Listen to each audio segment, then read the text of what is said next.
భారత్లో ఎప్పటికప్పుడు మారుతున్న కస్టమ్స్ నియమ నిబంధనలపై సరైన అవగాహన లేక విదేశాలకు రాకపోకలు సాగించే పలువురు ప్రయాణికులు ఇబ్బందులు ఎదుర్కొంటున్నారు. విదేశాల నుంచి భారత్కు వచ్చే ప్రయాణికులు ఎంత బంగారం వెండి తీసుకురావచ్చు, ఎంతవరకు నగదు తీసుకురావడానికి అనుమతి ఉంది అనే విషయాలపై అనేక సందేహాలు. డ్యూటీ ఫ్రీ అలవెన్స్ ఎంత, మద్యం, సిగరెట్లు వంటి వస్తువులపై అమలులో ఉన్న నిబంధనలు ఏమిటి అనే విషయం చాలామందికి తెలియదు. అనుమతికి మించి వస్తువులు తీసుకొస్తే ఎలాంటి పన్నులు, జరిమానాలు విధిస్తారు అనే విషయాలపై అవగాహన తక్కువే. ఇలాంటి అనేక సందేహాల నివృత్తిపై కస్టమ్స్ విభాగం మాజీ ప్రిన్సిపల్ చీఫ్ కమిషనర్ మాండలిక శ్రీనివాస్తో ముఖాముఖి.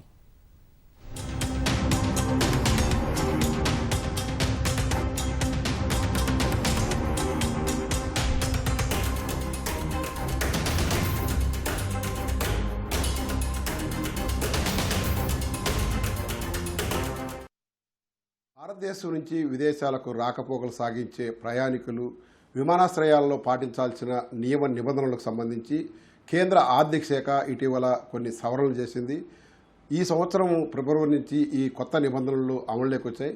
ఈ నియమ నిబంధనలకు సంబంధించి పూర్తి స్థాయిలో మనతో మాట్లాడేందుకు మాజీ ప్రిన్సిపల్ చీఫ్ కమిషనర్ కస్టమ్స్ మాండలిక శ్రీనివాస్ గారు మనతో ఉన్నారు. ఆయనతో అడిగి మరిన్ని వివరాలు తెలుసుకుందాం. నమస్కారం అండి. కస్టమ్స్కు సంబంధించి చాలామందికి కూడా విదేశాలకు మన రాకపోకలు భారతదేశం నుంచి కానీ తెలుగు రాష్ట్రాల నుంచి కానీ ఇటీవల కాలంలో బాగా పెరిగింది రాకపోకల సంఖ్య. ఏదో ఒక విధంగా విజిటింగ్ వీసా కావచ్చు, లేకపోతే చదువుకునేదానికి కావచ్చు, లేకపోతే పర్యాటకం కావచ్చు, ఇట్లా రకరకాల పనుల మీద విదేశాలకు పోయి వచ్చే వాళ్ళ సంఖ్య పెరిగింది. ఈ వచ్చేటప్పుడు ఈ ప్రయాణికులకు చాలామందికి కూడా కస్టమ్స్ నియమ నిబంధనలు చాలామందికి తెలియక ఇబ్బందులు పడుతున్నారు. అసలు మొన్న 2026 ఫిబ్రవరిలో కొన్ని సవరించారు. అసలు 2026లో సవరించిన నియమ నిబంధనలు ఏం చెప్తున్నాయి సార్? ఓకే, ప్రధానంగా 2 ఫిబ్రవరి 2026 నుంచి రెండు ముఖ్యమైనటువంటి నియమ నిబంధనలు ఆచరణలోకి వచ్చాయి. ఒకటి బ్యాగేజ్ రూల్స్ 2026, రెండు customs baggage declaration and processing regulations 2026. ప్రతి ప్యాసింజరు కూడా వారు ఇమిగ్రేషన్ దాటి కస్టమ్స్కి వచ్చినప్పుడు వాళ్ళ బ్యాగేజ్ ఐటమ్స్ పూర్తిగా డిక్లేర్ చేయవలసినటువంటి అవసరం ఉంది. ఇది మ్యాండేటరీ రిక్వైర్మెంట్, తప్పనిసరిగా పాటించవలసిన విషయం. అయితే ప్రతివారు అక్కడికి వచ్చి ఆ బ్యాగేజ్ డీటెయిల్స్ అన్నీ డిక్లేర్ చేయడం కష్టం కాబట్టి ఈ కొత్త విధానంలో ఫిజికల్ డిక్లరేషన్ కాకుండా డిజిటైజేషన్లో భాగంగా ఎలక్ట్రానిక్ డిక్లరేషన్ ఇచ్చేటువంటి ప్రక్రియ ప్రారంభించారు. దానికి ఒక మొబైల్ యాప్ అతిథి అని సిబిఐసి ప్రవేశపెట్టి దాన్ని freely downloadable mobile app, it can be downloaded from Google Play Store or Apple Play Store. దీనిలో 72 గంటల ముందుగానే వారు తెచ్చేటువంటి ప్రయాణికులు తెచ్చేటువంటి ఐటమ్స్ డిక్లేర్ చేసేటువంటి వెసులుబాటు ప్రొవైడ్ చేశారు. ప్రధానంగా declaration dutiable, prohibited or restricted items ఉన్నవారు తప్పనిసరిగా ఇవ్వాలి. సార్, ఇప్పుడు చెప్పండి, మన దగ్గర నుంచి విదేశాలకు పోయేవాళ్ళు విజిటింగ్ వీసా మీద పోయినా, లేకుంటే స్టడీ కోసం పోయినా, లేకపోతే ఉద్యోగరీత్యా పోయినా పోయేవాళ్ళు ఎలాంటి నిబంధనలు పాటించాలి? కస్టమ్స్ రూల్స్ అండ్ రెగ్యులేషన్స్ ఏం చెప్తున్నాయి? కరెన్సీ కావచ్చు, లేకపోతే గోల్డ్ కావచ్చు, లేకపోతే అదర్ ఐటమ్స్ కావచ్చు, వేటిని రెస్ట్రిక్ట్ చేస్తారు, వేటిని ఫ్రీగా వదులుతారు? ఒకవేళ ఇల్లీగల్ సంబంధించిన ఐటమ్స్ ఏమన్నా వాళ్ళు ట్రాన్స్పోర్ట్ చేస్తుంటే కస్టమ్స్ ఏం చర్యలు తీసుకుంటుంది? ప్రధానంగా ఈ భారతదేశం నుంచి ఇతర దేశాలకు వెళ్ళేవారు, భారతదేశం నుంచి విదేశాలకు వెళ్ళేటువంటి ప్రయాణికులు ముఖ్యంగా తెలుసుకోవాల్సింది, ఇండియన్ కరెన్సీ ఎక్స్పోర్ట్ నార్మల్గా ప్రొహిబిటెడ్, కానీ వారికి 25,000 వరకు పరిమితి ఉంది. 25,000 కన్నా రూపాయలు ఇండియన్ కరెన్సీ కన్నా పరిమితికి మించి ఎవరైనా ఇండియన్ కరెన్సీ విదేశాలకు తీసుకువెళ్తుంటే అది వైలేషన్ కాబట్టి కేసు నమోదు చేయొచ్చు. తర్వాత కొంతమంది మ్యారేజెస్ కోసం ఇతర దేశాలకు వెళ్తుంటారు. అప్పుడు వారు తీసుకువెళ్ళేటువంటి జ్యువెలరీ, పెళ్లి సందర్భంగా తీసుకువెళ్ళేటువంటి జ్యువెలరీ తిరిగి మళ్ళీ తీసుకొచ్చిన టైంలో ప్రాబ్లం రావచ్చు. అప్పుడు డ్యూటీ పే చేయవలసిన సందర్భం ఏర్పడచ్చు. అది అవాయిడ్ చేయాలంటే ప్రయాణికులు ముందస్తుగా కస్టమ్స్కి డిక్లేర్ చేసి ఆథరైజ్డ్ గోల్డ్ వాల్యూర్ ద్వారా వాళ్ళ జ్యువెలరీని సర్టిఫై చేయించుకొని టెంపరరీ ఎక్స్పోర్ట్ సర్టిఫికెట్ పొందితే ఆ టెంపరరీ ఎక్స్పోర్ట్ సర్టిఫికెట్తో పాటు వీళ్ళు తీసుకువెళ్ళేటువంటి జ్యువెలరీ పిక్చర్సు సర్టిఫై చేస్తారు. దాని వెయిట్, స్టడ్డా కాదా, తర్వాత వాటి అప్రాక్సిమేట్ వాల్యూ ఇవన్నీ మెన్షన్ చేస్తూ టెంపరరీ ఎక్స్పోర్ట్ సర్టిఫికేట్ ఇవ్వడం జరుగుతుంది. ఈ టెంపరరీ ఎక్స్పోర్ట్ సర్టిఫికేట్ ఉపయోగించి వారు తిరిగి వచ్చినప్పుడు ఆ జ్యువెలరీ మీద డ్యూటీ పే చేయకుండా తిరిగి వెనక్కి తీసుకెళ్ళచ్చు. సార్, ఇక్కడ ఒకటి, చాలామంది మన విలేజెస్ నుంచి పోతూ ఉంటారు. పెళ్ళిళ్ళు ఉంటాయి, 2 కిలోలు, 3 కిలోలు కూడా బంగారు తీసుకుపోతారు. వాళ్ళు ఈ వాల్యూ చేసుకొని సర్టిఫికేట్ తీసుకొని వెళ్ళాలన్న అవగాహన లేకుండా తీసుకెళ్ళారు అనుకోండి, తిరిగి వచ్చేటప్పుడు ఆ గోల్డ్ కూడా మీరు కూడా ఐడెంటిఫికేషన్ చేసి అది చూసేదానికి ఓల్డ్దే ఉంటుంది, దాని మీద మీరు డ్యూటీ చేసే అవకాశం ఉండదా? లేకపోతే ఆ గోల్డ్ కొత్తదా పాతదా అని వెరిఫికేషన్ చేసి ఏమన్నా పాతది ఇది వీళ్ళు చెప్పేది నిజమే అని చెప్పేసి వదిలేసే అవకాశం ఉంటుందా? ఇలాంటిది ఏదైనా మనకు ఉందా చట్టంలో? కానీ ముఖ్యంగా గోల్డ్ ఐటమ్స్ ప్రజెంట్ చేసినప్పుడు, ఇంపోర్ట్ ప్రయాణికులు తిరిగి వచ్చినప్పుడు ఆ గోల్డ్ ఐటమ్స్ ఇక్కడి నుంచి ఇండియా నుంచి అంతకుముందు తీసుకెళ్ళినవా లేదా కొత్తగా కొన్నవా అన్నది నిర్ధారించడం చాలా కష్టం. కాబట్టి భారతదేశం నుంచి విదేశానికి వెళుతున్నప్పుడే ఆ టెంపరరీ ఎక్స్పోర్ట్ సర్టిఫికేట్ తీసుకుంటే తిరిగి వచ్చినప్పుడు భారతదేశం నుంచి వాళ్ళు జెన్యూన్గా వాళ్ళ ఉపయోగానికి వేరే దేశానికి తీసుకెళ్ళిన విషయం తెలుస్తుంది. కాబట్టి ఆ ఎవిడెన్స్ టెంపరరీ ఎక్స్పోర్ట్ సర్టిఫికేట్ రూపంలో ఉంటుంది కాబట్టి డ్యూటీ వెసులుబాటు ఉంటుంది. సార్, ఇప్పుడు గోల్డ్ తీసుకుపోయేటప్పుడు వాల్యూ చేసుకునేటప్పుడు మీ అప్రైజలే ఉంటారు, మీరు ఏదైతే లైసెన్స్డ్ ఉంటారో వాళ్ళ దగ్గర 1 గ్రామ్ గోల్డ్ కానీ తీసుకుపోయి మొత్తం వాల్యూ వేసుకొని ఒక 2 కిలోలు 3 కిలోలు ఇన్ని తీసుకువెళ్తారు. అన్ని మోడల్స్ అన్నీ కూడా మీ దగ్గర ఫోటోలు తీపించి చూస్తారు. అది గోల్డా రోల్డ్ గోల్డా అన్నది ఆ ప్రైజులు ఇచ్చిందా అన్న సర్టిఫికేట్ మీద బేస్ చేసుకొనే మీరు పంపిస్తారా? లేదంటే మీ దగ్గర మళ్ళా ఏదన్నా రోల్ గోల్డ్ నుంచి తీసుకెళ్ళి వచ్చేటప్పుడు అదే మోడలు, అదే ఆర్నమెంట్స్, ఒరిజినల్ గోల్డ్ తెచ్చుకునే అవకాశం ఉంది కాబట్టి దాన్ని కంట్రోల్ చేసేదానికి ఏమన్నా మీ దగ్గర ప్రత్యేకంగా తనిఖీలు చేసేది కానీ, లేకపోతే గుర్తించేది కానీ, లేకపోతే ఇట్లాంటిది ఏదైనా ఉందా, యంత్రాంగం ఉందా? 1 గ్రామ్ గోల్డ్ వెళ్తోంది అంటే ఫస్ట్ ఆఫ్ ఆల్ ఈ ఆథరైజ్డ్ వాల్యూర్ అటువంటి దాన్ని సర్టిఫై చేయడం కరెక్ట్ కాదు, చెయ్యరు. అది చేస్తే రిమోట్ పాసిబిలిటీ. అది అనుమానం వస్తే దాన్ని చెక్ చేసి కస్టమ్స్ అధికారులు దానికి కస్టమ్స్ లా ప్రకారం యాక్షన్ తీసుకోవచ్చు. సార్, మనకు విదేశాలకు పోతారు, పోయిన తర్వాత 1 నెల 2 నెలలో 3 నెలలో ఉండి తిరిగి వస్తారు. వచ్చేటప్పుడు అక్కడ గోల్డ్ ప్యూరిటీ ఉంటుందనో లేకపోతే ధర తక్కువనో కొంత తీసుకొచ్చుకునేదానికి ప్రయత్నం చేస్తారు. అలా తీసుకొచ్చుకోవాలంటే నియమ నిబంధనలు ఏం చెప్తాయి? జెంట్స్ అయితే ఎంత తీసుకొచ్చుకోవచ్చు, లేడీస్ అయితే ఎంత తీసుకొచ్చుకోవచ్చు? ఈ గోల్డ్తో పాటు ఇతరత్ర లిక్కర్ కానీ లేకపోతే ఇతరత్ర వస్తువులు కానీ ఏమేమి తీసుకొచ్చుకునే దానికి ఉంది? దాని మీద ఒక క్లారిటీ ఇవ్వండి సార్. ఓకే, మీ క్వశ్చన్లో 3 భాగాలు ఉన్నాయి. ఒకటి గోల్డ్, 2 లిక్కరు, సిగరెట్స్, 3వది ఇతర వస్తువులు. ఫస్ట్ ఆఫ్ ఆల్ గోల్డ్ 6 మాసాలు మినిమం ఇతర దేశాల్లో ఉన్న ప్రయాణికులు మాత్రమే ఇంపోర్ట్ చేసుకోవచ్చు. మధ్యలో కానీ షార్ట్ విజిట్స్ ఉంటే 1 కానీ 2 కానీ ఆ total short visits period 1 month వరకు వెసులుబాటు ఇవ్వడానికి కూడా అవకాశం ఉంది. ఎంత తీసుకోవచ్చు? ఈ 6 నెలలు ఉన్నటువంటి ప్రయాణికులు గోల్డ్ 1 కేజీ వరకు తెచ్చుకోవచ్చు, అలాగే సిల్వరు 10 కేజీల వరకు తెచ్చుకోవచ్చు. కానీ దాని మీద పూర్తిగా డ్యూటీ కట్టవలసి ఉంటుంది.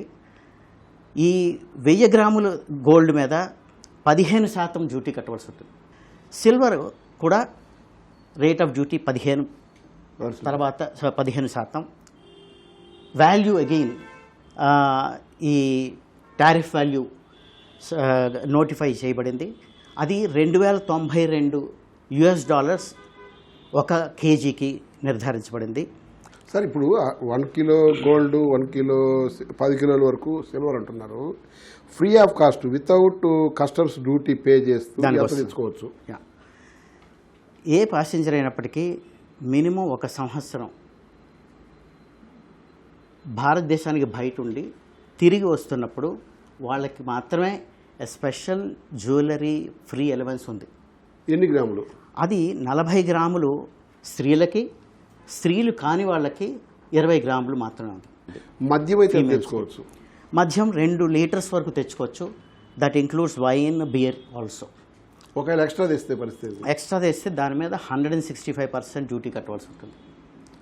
అలాగే టొబాకో 100 స్టిక్స్ సిగరెట్స్ లేదా 25 సిగార్సు లేదా 125 గ్రామ్స్ ఆఫ్ టొబాకో, ఇది పెర్మిసిబుల్ లిమిట్. ఇది ఫ్రీ ఎలవెన్స్. దీని పైబడి ఉంటే దాని మీద 180% ట్యాక్స్ పడే అవకాశం.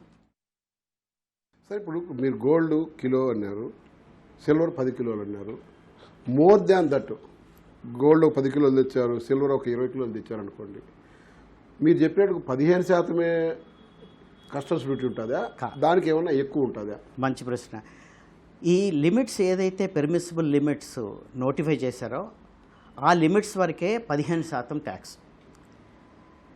ఈ గోల్డ్ 6 నెలలు ఉన్నప్పటికీ 1 కేజీ కన్నా ఎక్కువ తెచ్చిన క్వాంటిటీ 40% రేటు ట్యాక్స్ వేయబడుతుంది. 15 నుంచి 40కి పెరుగుతుంది. అంటే ఒకళ్ళు 1.2 కేజీస్ కానీ తెచ్చుంటే కేజీ వరకు 15%, మిగిలిన 200 గ్రాములకి 40% ట్యాక్స్, మళ్ళీ టారిఫ్ వాల్యూ ప్రకారమే వాల్యూ తీసుకుని దాని మీద 40% ట్యాక్స్ వేయబడుతుంది. అలాగే సిల్వర్ కూడా 10 కేజీల వరకే పరిమితి. 10 కేజీలు దాటితే కనుక ఒక ప్యాసింజర్కి ఆ క్వాంటిటీ మీద 40% వేయబడుతుంది. ఓకే.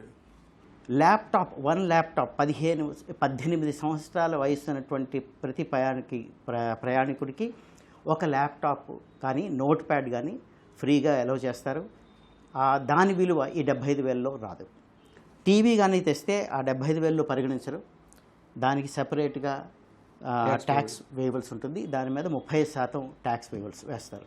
అదే విలువలో కమర్షియల్ ఐటమ్స్ తీసుకొస్తే, అంటే 10 రూపాయలు పెట్టి ఒక పెన్ను విలువ ఉన్న పెన్నులు 75,000లో 7,500 పెన్నులు తీసుకొస్తాను అంటే అది కమర్షియల్ క్వాంటిటీ అవుతుంది కాబట్టి అది పెర్మిసిబుల్ కాదు. రెండవది, ఈ డ్యూటీ ఫ్రీ ఎలవెన్స్ ఒక ఇండివిజువల్స్కి మాత్రమే, ఒక ప్రయాణికుడికి వర్తించిన వస్తువులకు మాత్రమే అప్లికబుల్. ఇది పూల్ చేసి 2-3 ఐటమ్స్ కలిపి, నలుగురు వస్తున్నాం కదా 3 లక్షల వరకు నాకు ఈ ఐటమ్ పెర్మిసిబుల్, ఒక వీడియో కెమెరా హై ఎండ్ తీసుకొచ్చి దాని విలువ 3 లక్షలు ఉంటుంది. అయితే మేము 4 ప్యాసింజర్స్ ఉన్నాం, 75,000, మా దగ్గర ఇంకేది ఐటమ్ లేదు కాబట్టి మేము ఈ డ్యూటీ ఫ్రీ అలవెన్స్ పూల్ చేసి మాకు క్లియర్ చేయండి అంటే అది వర్తించదు. సార్ ఇప్పుడు దాదాపు అమెరికాకు కానీ లేకపోతే ఏ దేశానికి పోయినా కానీ మన దగ్గర యాపిల్ మొబైల్స్ రేటు అక్కడికి చాలా వ్యత్యాసం ఉంటుంది. దాదాపు 60,000 నుంచి 70,000 ఉంటుంది. అలాంటప్పుడు వస్తా వాళ్ళ ఫ్యామిలీలో 4 ఉన్నారు, 4 మొబైల్ కావాలనుకోండి, 4 మొబైల్ తీసుకొచ్చుకోవడానికి అవకాశం ఉండదా? ఒక పర్సన్ ఎన్ని మొబైల్స్ తీసుకొచ్చుకోవచ్చు అంటే బిల్స్ ఉంటాయి, బిల్స్ వాళ్ళు పే చేసే తీసుకొచ్చుకుంటారు. దానికి ఏమైనా రెస్ట్రిక్షన్స్ ఉన్నాయా? ఏ ప్రయాణికుడికైనా వాళ్ళు వాడుకునేటువంటి పర్సనల్ మొబైల్ అది పర్సనల్ ఎఫెక్ట్స్లో బోనఫైడ్ బ్యాగేజ్లో కలిసిపోతుంది కాబట్టి దాని విలువ తీసుకోరు. కానీ వాళ్ళ దగ్గర కొత్తగా తెచ్చినటువంటి మొబైల్ విలువ ఈ 75,000లోకి పరిగణించవలసి వస్తుంది. మరి ఎలాంటి వస్తువులకు ఎగ్జామ్స్ ఉంటుంది సార్? విదేశాల నుంచి వచ్చేటప్పుడు తీసుకొచ్చుకోవడం. విదేశాల నుంచి వచ్చేటప్పుడు 2 రకాల ఐటమ్స్ తీసుకురావచ్చు. ఒకటి వాళ్ళ పర్సనల్ ఎఫెక్ట్స్, అంటే వాళ్ళు కట్టుకునేటువంటి బట్టలు, టాయిలెటరీస్, తర్వాత వాళ్ళ కాస్మెటిక్ ఐటమ్స్ అవి పరిగణలోకి తీసుకురారు. సో జెన్యూన్గా ఒక ప్రయాణికుడు తనకి సొంతంగా వాడుకునే ఐటమ్స్ కానీ వాళ్ళ ఫ్యామిలీ మెంబర్స్ కానీ అవసరమైనటువంటి ఐటమ్స్, రిస్ట్రిక్షన్ ప్రొహిబిషన్ లేని ఐటమ్స్ ఈ 75,000 రూపాయల్లో తీసుకురావచ్చు. సార్ చెప్తే ఇప్పుడు మొత్తం మీద కస్టమ్స్ నియమ నిబంధనలు ఉల్లంఘన జరిగితే వచ్చేవాళ్ళు కావచ్చు, పోయేవాళ్ళు కావచ్చు, ఎలాంటి చర్యలు ఉంటాయి? ఆ చర్యల్లో ట్యాక్స్ పే చేసుకొని వదిలిపెట్టే అవకాశం ఉంటుందా? కంపల్సరీగా కేసు కట్టి వాళ్ళ మీద యాక్షన్ తీసుకునే అవకాశం ఉంటుందా? కస్టమ్స్ ఉల్లంఘనలు రకరకాలుగా ఉండొచ్చు. అయితే లాలో ప్రొవైడ్ చేసినటువంటి యాక్షన్ తీసుకునేటువంటి సందర్భంలో ఏ ఐటెం తెచ్చారన్న దాన్ని బట్టి ఉంటుంది. ఇప్పుడు ఒక ప్రొహిబిటెడ్ ఐటమ్, సే హెరాయిన్ కానీ, కొడీన్ కానీ, లేకపోతే ఎక్స్టసీ ట్యాబ్లెట్స్ కానీ, నార్కోటిక్స్ ఆర్ సైకోట్రోపిక్ సబ్స్టెన్సెస్ ఏమైనా తెచ్చుంటే అది పూర్తిగా ప్రొహిబిటెడ్ ఐటమ్ కాబట్టి ఆ పర్సన్ని అరెస్ట్ చేయవలసి ఉంటుంది. Narcotics and psychotropic substances act కింద యాక్షన్ తీసుకోవడమే కాకుండా కస్టమ్స్ యాక్ట్ కింద కూడా వాళ్ళ మీద పెనాల్టీ వేయాల్సి ఉంటుంది. ఆ అరెస్ట్ చేయని పర్సన్కి కోర్టు ద్వారా 10 సంవత్సరాల నుంచి 20 సంవత్సరాల వరకు కారాగార శిక్ష ఉంటుంది. కొన్ని ఐటమ్స్, గోల్డ్ ఫర్ ఎగ్జాంపుల్, అది రిస్ట్రిక్టెడ్ ఐటమ్, వాళ్ళు అనుమతించబడినటువంటి క్వాంటిటీ కన్నా ఎక్కువ తెచ్చినా, అది డిక్లేర్ చేయకపోయినా దాని మీద యాక్షన్ తీసుకోవచ్చు. డిక్లేర్ చేసి అనుమతించిన క్వాంటిటీ 1 కేజీ ఫర్ ఎగ్జాంపుల్, ఒక ప్యాసింజర్ 6 నెలల కన్నా ఎక్కువ ఉన్నటువంటి ప్యాసింజరు 1000 గ్రాముల వరకు గోల్డ్ తీసుకురావచ్చు. వాళ్ళు ఆ తెచ్చినటువంటి గోల్డ్ వాళ్ళు తేవడానికి 1 కేజీ వరకు లా పెర్మిట్ చేసినప్పటికీ డిక్లేర్ చేయకుండా గ్రీన్ ఛానల్ ద్వారా బయటకు వెళ్ళడానికి ప్రయత్నించి పట్టుబడితే కనుక ఆ గోల్డ్ని కాన్ఫిస్కేట్ చేస్తారు. కానీ అది లా ప్రకారం వాడు డిక్లేర్ చేసుంటే పెర్మిసిబుల్ కాబట్టి 15% దాని మీద ట్యాక్స్ కాకుండా, ట్యాక్స్ 15% కాకుండా ఈ కాన్ఫిస్కేట్ చేసినటువంటి గూడ్స్ మళ్ళీ తిరిగి తీసుకోవడానికి రిడెంప్షన్ ఫైన్ అని ఫైన్ కూడా వేయబడుతుంది. అంటే డిక్లరేషన్ చేయకుండా తీసుకొస్తే మీరు చెప్పినట్టు 2 కట్టాల్సి వస్తుంది, ట్యాక్స్ కట్టాల్సి వస్తుంది, ఫైన్ కట్టాల్సి వస్తుంది. అవును. డిక్లరేషన్ చేసి తీసుకొస్తే ఓన్లీ ట్యాక్స్ కట్టాల్సి వస్తుంది, ట్యాక్స్ కట్టవలసి వస్తుంది. అది పెర్మిసిబుల్ లిమిట్లో. పెర్మిసిబుల్ లిమిట్ కన్నా పైబడి ఉంటే, అది కూడా డిక్లేర్ చేయకుండా ఉంటుంటే ఆ గూడ్స్ అబ్సల్యూట్గా కాన్ఫిస్కేట్ చేయొచ్చు. అంటే రకరకాలుగా ఇప్పుడు ప్యాసింజర్స్ కన్సీల్ చేసి ఎలక్ట్రానిక్ ఐటమ్స్ లోపల పెట్టి, లేకపోతే సోప్ బాక్సుల మధ్యలో పెట్టి ఇల్లీగల్గా గోల్డ్ వేరు రూపాల్లో మార్చి వాటిని బ్యాటరీ మధ్యలో పెట్టి ఇలా తీసుకురావడం జరుగుతుంది. అంటే వాళ్ళ ఉద్దేశం క్లియర్గా కస్టమ్స్ నుంచి బయటపడి ఇల్లీగల్గా గోల్డ్ని ట్యాక్స్ కూడా వేయకుండా, డిక్లేర్ చేయకుండా బయటకు తీసుకెళ్ళడానికి ప్రయత్నం చేస్తున్నారు. కాబట్టి అటువంటి కేసుల్లో గోల్డ్ని కాన్ఫిస్కేట్ చేసి మళ్ళీ తిరిగి వేయకుండా, తర్వాత కొంత విలువ అబోవ్ 2 crores విలువ ఉంటే కనుక వాళ్ళని అరెస్ట్ కూడా చేస్తారు, ఇంప్రిజన్ చేయొచ్చు. ఇటువంటి ప్యాసింజర్స్ మీద కస్టమ్స్ లా కింద యాక్షన్ తీసుకున్న తర్వాత చాలా వరకు ఇంటర్నేషనల్ ఎయిర్పోర్ట్స్లో మనకు విదేశాల నుంచి ఎవరైతే ప్రయాణికులు చేస్తూ ఉంటారో డ్రగ్స్ మెయిన్గా తీసుకొస్తుంటారు. ఇల్లీగల్ సంబంధించిన మెటీరియల్ చాలా వరకు ట్రాన్స్పోర్ట్ చేస్తుంటారు. ఈ ఇల్లీగల్గా డ్రగ్స్ తెస్తారని కానీ, ఇల్లీగల్గా మెటీరియల్ తెస్తున్నారని కానీ ఎట్లా ఆ ప్రయాణికులను మీరు ఐడెంటిఫై చేస్తారు? మీకున్న సమాచారం ఏంటి? కస్టమ్స్ ఆ పలానా వ్యక్తే తెస్తున్నారని ఎట్లా మీరు పోయి కనుక్కొని వాళ్ళని ఐడెంటిఫికేషన్ చేసి వాళ్ళను పట్టుకుంటారు? దానికి ఏమన్నా మీకు స్పెసిఫిక్గా ఏమన్నా ట్రైనింగ్ ఉంటుందా? లేకపోతే ఆ ప్రయాణికుడు వ్యవహరించే తీరుతెన్నులను దృష్టిలో పెట్టుకొని మీరు ఏమన్నా అనుమానిస్తారా? ఎట్లా? యాక్చువల్గా ఇటువంటి ఇల్లీగల్ యాక్టివిటీస్లో పాల్పడేటువంటి మనుషులు ఎంతమంది ఉన్నారు, ఎంతమంది కస్టమ్స్ స్క్రూటినీ నుంచి బయటపడుతున్నారు అన్నది ఎవరు ఊహించలేరు, చెప్పలేరు. కానీ అవి జరుగుతున్న విషయం వాస్తవమే. చాలామందిని కస్టమ్స్ ఇంటర్సెప్ట్ చేసి కేసులు బుక్ చేస్తున్నవి మనం వింటున్నాం. అయితే ప్రధానంగా there are 3 modes of detection. ఒకటి బేస్డ్ ఆన్ ఇన్ఫర్మేషన్. కస్టమ్స్కి తర్వాత డైరెక్టరేట్ ఆఫ్ రెవెన్యూ ఇంటెలిజెన్స్కి వైడ్ నెట్వర్క్ ఆఫ్ ఇన్ఫార్మర్స్ ఉన్నారు. ఇన్ఫార్మర్స్ ద్వారా ఒక వ్యక్తి ఇటువంటి ఇల్లీగల్ ఐటమ్స్ తీసుకొస్తున్నాడు అన్న విషయం ముందే చేరుతూ ఉంటుంది. చాలా కేసులు బుక్ చేసినవి ఇన్ఫర్మేషన్, స్పెసిఫిక్ ఇన్ఫర్మేషన్ ద్వారా ఆ కేసులు బుక్ చేస్తారు. కొన్నిసార్లు ఇంటెలిజెన్స్ గ్యాదర్ చేస్తారు. అంటే ఒక పర్టికులర్ ప్యాసింజర్ వాడి ప్రొఫైల్ అది చూసి వాడు షార్ట్ టైంలో వస్తున్నాడు, అనుమానాస్పదమైనటువంటి కంట్రీ నుంచి వస్తున్నాడు, అంటే ఆ కంట్రీలో ఆ ఐటమ్స్ అవైలబిలిటీ ఉంటాయి. ఆఫ్ఘనిస్తాన్ లేదా కొన్ని లేదా ఇప్పుడు గోల్డ్ చూసుకుంటే గల్ఫ్ కంట్రీ నుంచి వచ్చేవాళ్ళు. అయితే ఫ్రీక్వెంట్ ట్రావెల్ చేస్తున్నారు. తర్వాత అతని ఉద్యోగం ప్రొఫైలు ఇవన్నీ చూసి అనుమానం ఏర్పడడానికి అవకాశం ఉంది. అటువంటి వాళ్ళని ప్రత్యేకంగా తనిఖీ చేస్తారు. ఆ తనిఖీ చేసినప్పుడు ఈ ఉల్లంఘన జరిగితే కనుక వాళ్ళ మీద కేసులు పెడతారు.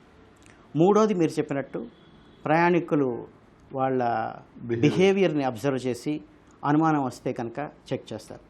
అదే కాకుండా ఈ కస్టమ్స్ బ్యాగేజ్ని ఎక్స్రే స్క్రూటినీ చేస్తారు. హ్యాండ్ బ్యాగేజ్ కానివ్వండి, రిజిస్టర్డ్ బ్యాగేజ్ కానివ్వండి, దాంట్లో ఈ ఇమేజెస్ ద్వారా అనుమానం వస్తే కనుక వాటిని చెక్ చేస్తారు. సో ఈ రకంగా ఇన్ఫర్మేషన్ బేస్డ్ కానీ, ఇన్ఫార్మర్స్ ద్వారా కానీ, ఇంటెలిజెన్స్ ద్వారా కానీ, లేదా వాళ్ళని అబ్జర్వ్ చేయడం ద్వారా కానీ, ఈ విధానాల ద్వారా కస్టమ్స్ ఈ ఉల్లంఘనల్ని ఐడెంటిఫై చేసి వాటి మీద యాక్షన్ తీసుకోవడం జరిగిన సందర్భాలు ఉన్నాయి. అయితే అటువంటివి కస్టమ్స్ కానీ, డిఆర్ఐ కానీ డిటెక్ట్ చేయడానికి స్పెసిఫిక్ ఇంటెలిజెన్స్ ఇన్ఫర్మేషన్ ద్వారా మాత్రమే సాధ్యం. ఆ రకంగా చేసిన సందర్భాలు చాలా ఉన్నాయి. Okay sir, thank you. ఇది మాజీ principal chief commissioner customs Srinivas గారు చెప్తున్న విషయాలు. విదేశాలకు రాకపోకలు సాగించే ప్రతి ప్రయాణికుడు కూడా కస్టమ్స్ నియమ నిబంధనలు పూర్తిగా తెలుసుకొని ఆ నియమ నిబంధనలు పాటించినట్లయితే ఎలాంటి ఇబ్బందులు ఎదురుకావు. నియమ నిబంధనలు ఎవరైనా ఉల్లంఘిస్తే చట్ట ప్రకారము వాళ్ళు నేరస్తులవుతారు.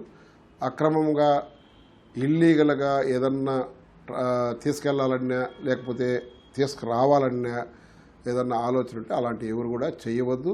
నియమ నిబంధనలు తెలుసుకొని ప్రాపర్ వేలో వాళ్ళు ప్రయాణం చేసి కస్టమ్స్ అధికారులకు కూడా సహకరించాలని చెప్పి విజ్ఞప్తి చేస్తున్నారు. కెమెరామెన్ మల్లికార్జున రెడ్డితో తిరుపాల్ రెడ్డి, ఈటీవీ న్యూస్, హైదరాబాద్.